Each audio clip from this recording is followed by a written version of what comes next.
pas après tout. Ouais. Ça n'a rien à voir. Mais enfin, c'est... Je m'étais renseignée. Non, c'est pas si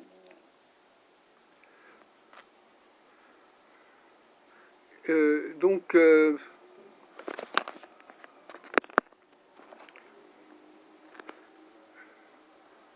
vous dites que c'est assez fatigant.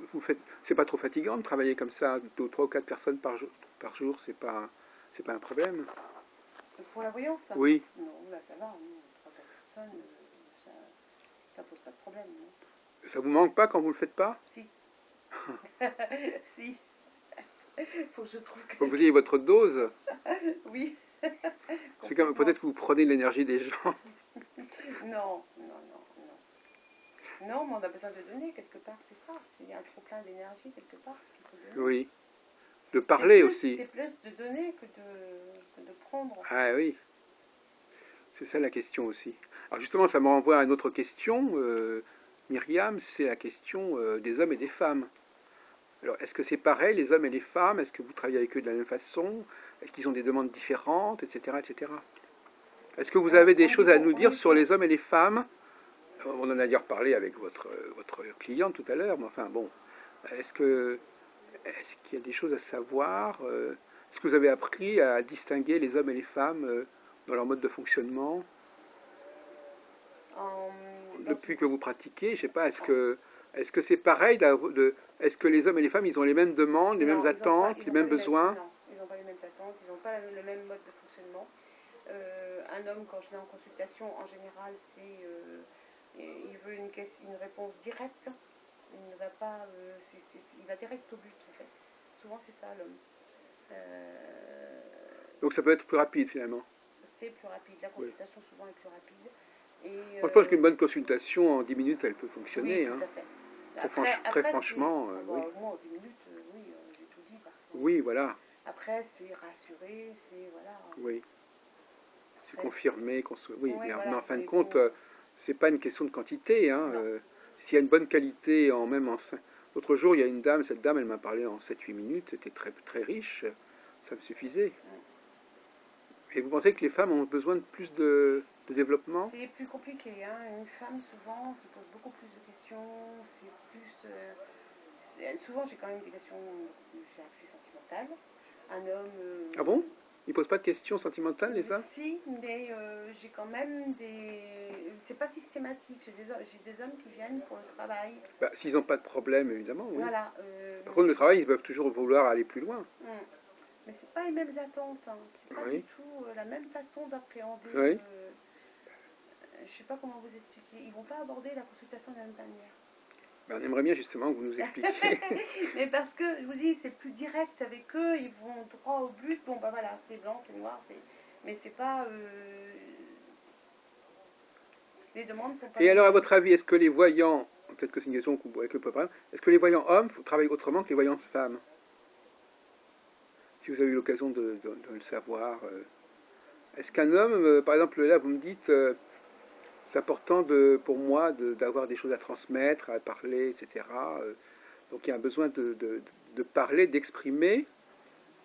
Est-ce que ça veut dire que vous n'écoutez pas, enfin, je vais me dire, est-ce que ça veut dire que vous, au fond, vous n'écoutez pas tellement ce qu'on vous dit? Je sais pas, vous voyez ce que je veux dire? C'est que il y a des gens qui émettent plus et qui reçoivent moins, et des gens qui reçoivent plus et qui émettent moins. Là, par exemple, vous avez un savoir qui vous permet de tenir pas mal de temps dans la consultation. Oui. Parce que là, le tarot, ben, on tire les cartes, on peut quand même arriver à... Parce que c'est un argument que vous n'avez pas dit tout à l'heure, mais c'est vrai que ça permet, si les gens veulent une consultation qui dure 3/4 d'heure, il faut quand même pouvoir assurer. Ah oui, c'est sûr. Hein? Oui, donc, bon, moi, donc, ça ne me pose pas de problème. Oui, c'est ça. Mais ça veut dire aussi que grâce aux cartes, ça vous permet quand même de baliser un petit peu et de tenir la route. Si vous n'aviez pas les cartes, vous ne seriez peut-être pas relancé dans votre... et puis le client lui-même, il aurait l'impression que vous n'avez pas assez travaillé. Enfin, je sais pas. C'est vrai qu'il y a le problème de l'offre et de la demande. Oui, je vois ce que vous voulez dire. Les gens ont besoin... c'est vrai qu'on est un peu prisonnier de ce que les gens veulent. Bon, moi, c'est vrai que s'ils étaient raisonnables, bon, voilà, au bout d'un quart d'heure, c'est terminé, voilà. Mais ils considèrent que s'ils veulent... Ils n'ont pas l'impression d'avoir été... voilà. même si tout est dit, parce que tout peut être dit en un quart d'heure, Voilà. je vous l'accorde. Oui. Mais ils vont pas être satisfaits, parce Oui. que pour eux, ils n'auront pas eu suffisamment... Oui, mais il y a la quantité et la qualité. C'est comme dans la nourriture, il y a des gens qui ont besoin de beaucoup manger des choses qui ne sont pas très très bonnes, et d'autres qui ont comme on dit, un fruit, un bon fruit, une bonne viande, c'est assez bon, ça va. Il y a des gens qui préfèrent la qualité à la quantité, qui préfèrent quelques paroles bien marquées, et que ça, même si ça dure 3 minutes, que une espèce de blablabla comme ça pendant des heures, où il n'y a pas grand chose il y a pas, c'est pas très substantiel. Voilà. Donc il y a le problème de remplir oui, souvent les astrologues se plaignent aussi de ça, de la demande des clients qui ne correspond pas à ce qu'ils aimeraient faire, et l'offre et la demande ne correspondent pas forcément. C'est vrai que moi, en plus, bon, souvent que j'aborde, euh, euh, je donne des conseils par rapport à la gestion de la pensée, par rapport à... Ah oui. Ma consultation, ce n'est pas que je vais vous parler de voyance, des cartes. En même temps, c'est vrai que je vais durer parce que bon, je vais lui dire bon voilà, il faut que vous changiez votre façon de penser. Donc il faut penser de façon positive. Donc votre formulation elle est négative, donc il faut la transformer. Vous voyez? Oui, oui, oui. Donc je suis dans parce que Oui, moi je oui. suis une adepte de Daniel Sévigny. Donc Qui c'est ce Daniel Sévigny alors? C'est la pensée positive, c'est ça? Oui, voilà. Oui. Bah, récemment, il y a encore une dame qui m'a parlé de ça. Bon, donc, donc en fait, ma clientèle, ils viennent me voir, c'est sûr, pour une voyance, mais en même temps, je leur donne des conseils en plus, vous voyez. Oui. Bah, des conseils en plus, En plus, bon. mais enfin des conseils en plus qui font que, bon, enfin, j'ai l'esprit mal tourné, mais disons que les conseils en plus qui permettent de compléter, et même de... Non, de rassurer. Moi, c'est en fonction des gens, parce que bon, vous savez, il y a un capital angoisse quand même. Les personnes, quand ils viennent, ils sont avec leur capital problème, et en même temps, il y a l'angoisse qui va avec. Oui. Donc, vous leur annoncez certaines choses. Bon, ça c'est la voyance pure, enfin la consultation de voyance. Mais en même temps, ils ont besoin d'être rassurés. Oui. Tout à l'heure, on en disait, tout à l'heure, on a parlé ils ont besoin que ce soit quelqu'un d'autre qui leur parle, etc. Enfin, il y a des tas de facteurs qui sont autour de la voyance, mais qui ne relèvent pas de la voyance. Voilà.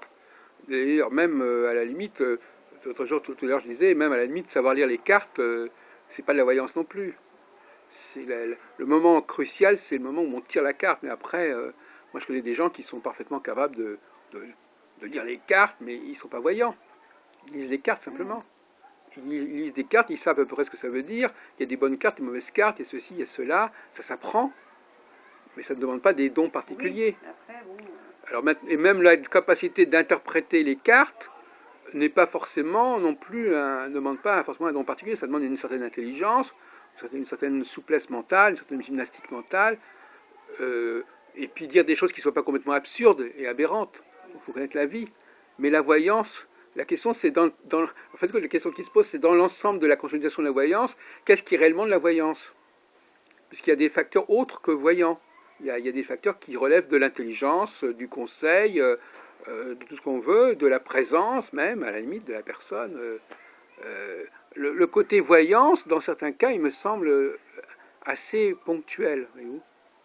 Et alors le paradoxe, je ne vais pas revenir là-dessus comme ça, le paradoxe c'est que c'est le moment de la voyance, c'est quand on fait appel à une autre dimension. Oui, complètement. Et le moment où on fait appel à la dimension... Le coup quand j'ai contacté l'enfant décédé, bon là c'est de la voyance, j'étais connectée. Bon, voilà, c'est des choses comme ça que vous voulez dire. Oui, peut-être pas jusque-là. Il y a des gens qui... Comme moi l'autre jour, par exemple, cette dame que j'ai rencontrée, là, que j'ai filmée d'ailleurs, elle m'a dit je vous vois faire ceci, je vous vois faire cela. Voilà. Donc elle a peut-être, je sais pas, j'ai pas entendu, enfin, je sais pas comment elle y est arrivée, mais ça c'était, à mon avis, moi je dis toujours, la voyance, c'est la surprise. On va avoir un voyant pour savoir des choses qu'on ne devrait pas savoir, ou qu'on n'aurait pas pu imaginer, ou qu'on ne savait pas si ça allait se présenter ou pas. Donc, c'est quand même tout un art de dire aux gens des choses qui à la fois sont tout à fait surprenantes et à la fois qu'on peut imaginer comme possible. C'est le fil du rasoir, c'est-à-dire qu'il faut dire à la fois des choses auxquelles la personne ne s'attendait pas, mais après la personne se dit, mais après tout, oui, c'est vrai, voilà. Si quelqu'un me, voilà. Mais moi, je crois qu'il faut donner, moi personnellement, je ne vous cache pas que je suis un petit peu hostile au tirage de cartes, pour ça vous l'avez bien compris. Oui, ça j'ai compris. Oui. Et cela dit, les gens qui ont créé ces jeux-là, effectivement, ce sont probablement par exemple, Béline, on dit, oui, ben, il a mis sur des cartes des choses qu'il voyait en voyance, par exemple. Des symboles qu'il voyait, il les a mis sur les cartes. Donc, finalement, c'est l'idée de ces gens qui fabriquent des cartes, c'est de permettre à tout le monde d'être voyant. C'est un petit peu leur idée de base. Hein. Voilà, je vous transmets mon savoir de voyant, comme si ça pouvait se transmettre. Donc à ce moment-là, voilà, ils mettent tout leur bagage d'images, de symboles, tout ça, ils le mettent sur des cartes. Récemment, j'ai interviewé Madame Kibaro, là, elle a fait un tarot Kibaro. Bon, voilà, c'était à Parapsy. Bon, c'est tout. Il y a des dizaines de gens qui fabriquent des tarots aujourd'hui. Ah bah ça, oui. Et ces tarots, ben, ils sont faits pour justement que le savoir du voyant soit à la portée de tout le monde. Ils le font un petit peu par-dessus la tête des praticiens, justement. C'est un débat à ce sujet, voyez-vous. Est-ce qu'on a besoin des praticiens? Est-ce que si on donne au public des outils qui sont suffisamment performants, on n'a plus besoin de quelqu'un qui... c'est comme maintenant, aujourd'hui, avec les nouveaux ordinateurs, on n'a pas besoin de quelqu'un. Tout le monde a son propre ordinateur, il n'y a pas besoin d'une secrétaire pour taper à la machine comme on faisait autrefois. Il y a 50 ans, un cadre, il ne tapait pas à la machine. Il faisait taper, il dictait, etc. Donc les mœurs ont changé et il y a des outils maintenant qui sont à la disposition de tout le monde et qui font qu'on n'a plus forcément besoin. Regardez, par exemple, les gens, ils conduisent leur voiture eux-mêmes, ils ont besoin d'un chauffeur. Oui, c'est sûr aussi. Bon, maintenant, après... Donc les gens qui fabriquent des tarots sont des gens qui veulent démystifier, en tout cas qui veulent vulgariser la voyance quelque part. Ça l'est déjà, hein, de toutes les façons. Hein, non, mais ils veulent que tout le monde puisse avoir c'est le kit du petit voyant, le tarot. Hein. C'est d'ailleurs, voilà, avec ça, vous allez pouvoir vous mettre dans la peau d'un voyant. C'est ça l'idée initiale de ces genres de jeux. Ce sont des jeux qui sont faits pour devenir voyant, quelque part. C'est pour ça que je pense, moi personnellement, je pense que quand on a un vrai don spirit, un vrai don de voyance, c'est dommage d'utiliser des cartes qui sont utilisées parfois par des gens qui n'y connaissent rien, qui n'ont aucune capacité, parce qu'on se met au même niveau qu'eux. C'est pour ça que moi j'espère, je dis ça comme ça, j'espère que dans les années à venir vous allez vous émanciper J'ai une cliente, je lui fais sa consultation, j'ai arrêté les cartes avec elle. Ah ben oui. Elle a réussi à me faire arrêter les cartes. Oui. Et elle me dit, Myriam, eh ben, tout arrive. Donc, tu le fais de toute façon, quand elle vient me voir, elle me dit, je veux pas de tes cartes. Tu les mets de côté là. Oui. Ben, je pense que... Je lui fais sa consultation quand même. Oui. Oui, mais j'arrive à me brancher sur... oui. Voilà. Mais, ben, je pense que c'est la bonne voie. Hein, mais je le fais qu'avec elle pour l'instant. Oui, je sais, mais c'est la bonne voie parce que aujourd'hui, il y a des milliers de personnes qui utilisent les cartes et qui ne sont pas des vrais voyants. Les cartes fabriquent des... Chacun peut s'amuser. Après, au niveau de la natation, j'aime bien quand même avoir... Ah ben oui, mais ça aussi, c'est pas forcément de la voyance non plus, voyez-vous. Ah non, mais ça me permet Mais vous demandez au client... Alors, moi, personnellement, je plaisante, mais je veux dire, à la limite, si je pars du principe que c'est le client qui est le voyant, voilà, donc il me sort les cartes qui doivent sortir. Donc c'est lui qui met en place les cartes qui viennent d'en haut. Non, mais même autrement, quand je fais par téléphone ou quand je fais... bon, après, remarquez, là, il y a Nathalie, à un moment donné, de toute façon, c'est telle date, je n'ai pas regardé les cartes. Hein. Je lui ai donné une date, après j'ai confirmé avec mes cartes, mais je lui ai dit, pour son travail, là, je lui ai dit mai, je lui ai dit ça, je suis sûre que c'est au mois de mai. Après, j'ai confirmé, mais bon... En tout cas, ce serait intéressant de suivre... Voilà. C'est vrai que moi j'aimerais bien connaître la suite de la consultation. Ah, oui, savoir que ce serait bien de refaire le point au mois de septembre pour voir si cette Nathalie, qui vous a d'ailleurs contacté, qui vous aura certainement contacté d'ici là. En fait, de toute façon, elle va me tenir au courant. Hein. Oui, de toute façon, ce serait savoir que... Hein. J'aimerais bien savoir le décalage qu'il y a entre ce qu'on lui a dit de faire ou de pas faire et ce qui s'est passé. Là, vraiment, c'est un. Là, c'est presque. Ça devient un roman feuilleton. Là, c'est intéressant parce c'est un suspense. On se dit Oui. comment on pourrait faire des séries comme ça à la télévision avec Oui, mais une voyante qui raconte un peu les histoires qu'elle a avec ses clientes. Il y a bien des séries policières. Bon, il n'y a pas des séries de moi, voyantes. j'ai des rebondissements, hein. Des histoires, j'en ai quelques-unes, hein. Ah oui. J'ai des suivis quand même de clientèle. Oui. Il y a des choses assez frappantes que vous pourriez nous signaler pour terminer. Des choses ou vraiment qui se sont produites à peu près comme ça ou pas tout à fait mais quand même ou je sais pas mais vous c'est des cas comme ça qui sont un événement qui est arrivé rapidement et c'est ça. Je sais pas, quelque chose qui vous marque. Est-ce qu'il y a des choses que vous aviez annoncées? C'est vrai que vous avez eu cette fameuse voyance quand vous étiez petite là qui est assez remarquable. Mais ça c'est très loin, c'est toute une vie ça. Mais généralement, au fond, comme je disais tout à l'heure un petit peu avec ironie, généralement, au fond, souvent on annonce des choses aux gens qui peuvent très bien arriver, qui sont tout à fait dans l'ordre du possible. J'ai une collègue de travail, comme ça, je travaillais de nuit. Et elle me dit, de toute façon, je suis embêtée parce que je voudrais emmener un bouquet de fleurs à ma fille, mais nous sommes fâchés et elle se marie. Et je lui ai dit, comme ça, en discussion, j'avais même pas sorti mes cartes, je lui ai dit, de toute façon, cherche pas, ne te marie pas, le mariage est annulé. Je dis, elle va pas se marier. Il me dit, mais non, c'est pas possible, c'est dans 8 jours.